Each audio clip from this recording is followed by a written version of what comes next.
நடிகர் ஷாரிக் ஹாசனுடைய மனைவி மரியா பிரெக்னெண்டா இருக்காங்க. அந்த வீடியோ தான் இப்போ சோஷியல் மீடியால வைரலாயிட்டு வருது. நட்சத்திர தம்பதிகளான உமா ரியாஸ் கானுடைய மகன் தான் ஷாரிக் ஹாசன். இவரு மனைவி மரியாவை காதலிச்சு 8 ஆகஸ்ட் 2024ல திருமணம் செஞ்சுக்கிட்டாரு. இவங்களுடைய திருமணத்துல ஏராளமான சின்னத்திரை பிரபலங்கள் அண்ட் வெள்ளித்திரை பிரபலங்களும் கலந்துக்கிட்டாங்க. அதே மாதிரி இரு வீட்டு குடும்பத்தினரும் கலந்துக்கிட்டு இவங்களுடைய திருமணத்தை சிறப்பிச்சாங்க. ஷாரிக் காதலித்த மரியா ஜெனிஃபர் கிறிஸ்தவ மதத்தை சேர்ந்தவங்கன்றதுனால கிறிஸ்தவ முறைப்படியும் இந்து முறைப்படியும் நடந்தது இவங்களுடைய திருமணம். மரியாவை ஷாரிக் காதலிச்சு திருமணம் செய்து கொண்ட தகவல் எல்லாருக்குமே தெரியும்னாலும் மரியா ஏற்கனவே திருமணமாகி இவங்களுக்கு 10 வயசுல மகள் ஒருத்தவங்களும் இருக்காங்க என்ற தகவல் யாருமே அறியாத விஷயம்தான். இந்த விஷயம் அவங்க யூடியூப் சேனலுக்கு இன்டர்வியூ கொடுக்கும்போது தான் பலருக்குமே தெரிய வந்துச்சு.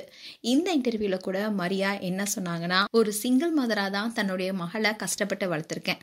அதனால தன்னுடைய மகளை தவிர வேற எதுவுமே எனக்கு முக்கியமானது இல்லை. குறிப்பா 2ஆம் திருமணம் குறித்து எப்போதுமே நான் யோசிச்சதே இல்லை. காரணம், என்னை ஏத்துக்கிறவங்க என்னுடைய மகளை ஏத்துப்பாங்களா என்ற சந்தேகம் இருக்கு. ஆனா ஷாரிக் என் மகளையும் நல்லா பாத்துக்கிட்டாரு. இதுதான் அவர் மேல எனக்கு காதல் வர காரணமா அமைஞ்சது.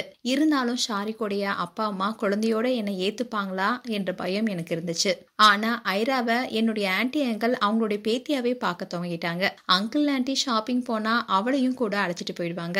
அவங்க ஷூட்டிங்ல இருந்தா கூட ஐரா ஸ்கூலுக்கு போயிட்டாளா வந்துட்டாளான்னு அங்கிள் அக்கறையா விசாரிப்பாரு. ஷாரிக் என்கிட்ட இத்தனை வருஷம் ஐராவை நீ பாத்துக்கிட்ட, இனி அவளை நான் பாத்துக்கிறேன்னு சொன்னாரு.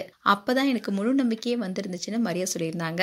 அதோட ஷாரிக்கும் ஐரா என்னுடைய மகள்னு சொல்லியிருந்தாரு. இந்நிலையில ஷாரிக் ஹாசன் மரியா பிரெக்னெண்டா இருக்கிற வீடியோவை இன்ஸ்டா பேஜ்ல ஷேர் பண்ணியிருக்காரு. அதுல குழந்தையோட ஸ்கேன் ரிப்போர்ட்டையும் காமிச்சிருக்காங்க. அண்ட் ஐராவுக்கு கூடிய விரைவில் ஒரு தம்பியோ தங்கையோ பிறக்கிருக்காங்க. ஸோ அவங்களும் ஹாப்பியா இருக்காங்க. அண்ட் இந்த விஷயத்த ஷாரிக் ரொம்பவே ஹாப்பியா ஷேர் பண்ணியிருக்காரு. அண்ட் இதை பார்த்த ஃபேன்ஸ் எல்லாரும் இவங்களுக்கு வாழ்த்துக்கள் சொல்லிட்டு வராங்க. மேலும் நியூஸ் தமிழ் கிளிட்ஸ் சார்பாக எங்களுடைய வாழ்த்துக்கள். உங்களுடைய வார்த்தைகளை கமெண்ட் செக்ஷன்ல சொல்லுங்க. இது போன்ற வீடியோஸை பார்க்க நியூஸ் தமிழ் கிளிட்ஸ் சப்ஸ்கிரைப் பண்ணுங்க. மறக்காம நோட்டிபிகேஷன் பட்டனை கிளிக் பண்ணுங்க.